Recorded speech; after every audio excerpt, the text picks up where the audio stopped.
brown eyes. "A man is pretending to be me," I said. "Why?" "Every year, Peter and Susan Reed go to Leigh-on-Sea for their holiday. Every year they stay at the Hotel Vista.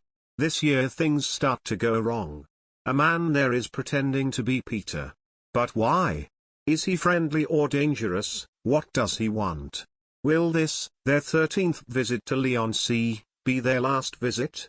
Paul Stewart lives with his family in Brighton, and writes books for children and young people. He has one son, his name is Joseph, and one daughter, her name is Anna. He was a teacher of English in Greece, Germany, and Sri Lanka. He went to Kenya, India, Australia, Malaysia, America and all over Europe, too, but never to Leigh-on-Sea. We arrived at our hotel in Leigh-on-Sea early on Saturday morning. The Hotel Vista. Susan and I always stay there. It is very quiet, very friendly and the food is good. I opened the door, and we walked in. "Good morning, Mrs. Brown," I said. "Mr. and Mrs. Reed," she said. "It's good to see you again." "It's good to be here again," I said. "Cup of coffee?" she said. "Before you go up to your room." "Thank you," I said. "Where's little Mary?" asked Susan. Mary was Mrs. Brown's daughter. "She's in the garden," said Mrs. Brown and laughed. "But she's not little. Mary's a tall young woman now." "How old is she?" Susan asked. 15, said Mrs. Brown. 15, I said. "Time goes quickly." "No," said Mrs. Brown. "Now, coffee.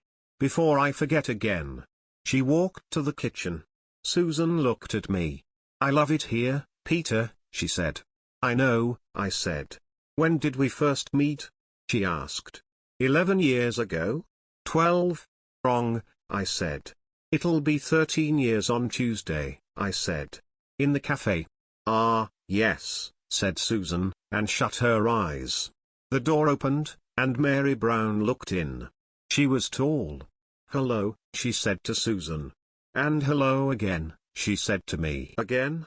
I said. "Yes. Don't you remember? Yesterday. You said hello in the bank." "Oh, why?" "Yes," I said, and pretended to remember. "That was you." Mary smiled. "I'll see you later," she said. "Goodbye." "Goodbye," we said. She shut the door. Susan turned to me. "Why did you pretend?" she asked me. "I don't know," I said. The sun was hot in the afternoon. After lunch, Susan and I walked down to the sea. We swam. The water was cold. After that, we walked across to Connor's Coffee House. It was a small, quiet cafe near the sea. The cafe. The place Susan and I first met. We went back there every year. I opened the door and looked in. John Connor smiled. "Hello again," he said to me. It was our 4th night at the Hotel Vista. We were at a table in the restaurant, but I did not want to eat. I was afraid. Very afraid. Things were not right in Leigh-on-Sea. On Sunday, it was the old man in the newspaper shop. On Monday, the man in the bank. And the woman in the cinema. Yesterday, the girl in the shoe shop. And this afternoon, the woman in the Italian restaurant. All of them smiled at me and said, "Hello again." "A man is pretending to be me," I said. "Why?" "I don't know," said Susan. "But it's not important." "We're not important?" I shouted. "I think it is." I'm going to the police." "No," said Susan. "They'll laugh at you. We'll find the man. Leigh-on-Sea isn't very big. It'll be easy." I looked down. I didn't want to meet the man. Susan looked into my eyes. She took my hand. "I'm afraid, too," she said. Later that evening, we walked down to the sea. The sun was red and yellow. The water was light blue. "Today is an important day," said Susan. "Important?" I said. 13 years, she said. "You and me. Did you forget?" Yes, I forgot," I said quietly. "Do you love me?" Susan asked. "Oh, yes," I said, and turned to her. "Good," she said. "I love you, too." We kissed. And for the first time on our holiday, I was happy. Suddenly, Susan moved back. Look. She was right. It's him. At the cafe. She was right. There was a man with a big nose and black hair. He shut the cafe door and turned right. At the cinema, he turned right again, and walked quickly away. Run, said Susan. We don't want to lose him. We arrived at the cinema and looked down the road. Where is he?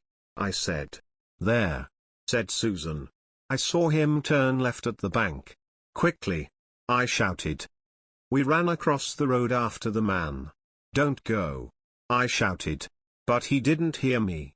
We ran to the bank. There, we stopped. I looked up and down the road. The man was not there. Where is he? I said. I don't know, said Susan. But we'll see him again.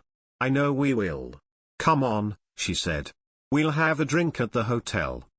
We walked back to the Hotel Vista slowly. Susan looked in the cafes and restaurants but she didn't see the man again. Luckily. Perhaps we'll never see him again, I said. Perhaps, said Susan quietly. We arrived at the door of the hotel at 10 o'clock. We heard the television. We walked in. We saw Mrs. Brown, but she didn't see us. I smiled. Sleeping, I said. I walked over to the bed. On it, face down, was a photograph. Who was the picture of? I was afraid to look. I took the photograph in my hand and slowly turned it over. What the? I shouted. What is it? Said Susan. Can I see? You can, I said. But it isn't good. I gave her the photo. Susan looked at it, and jumped back. But it's you and me, she said. I know, I said, and looked again. It was Susan and me. Down at the sea. That man, said Susan, excitedly. He was there. It's his photo. Suddenly, we heard a noise. The door opened. And there he was, the man with my face. And he had a gun in his hand. Very clever, he said quietly. It was me. He shut the door. Don't move, he said. Or I'll shoot. I looked at the man in horror. I wasn't afraid of his gun, I was afraid of his face. He had my nose, my mouth, my ears, my hair. You know him, I said. Yes, Susan answered. His name is Stephen Griggs.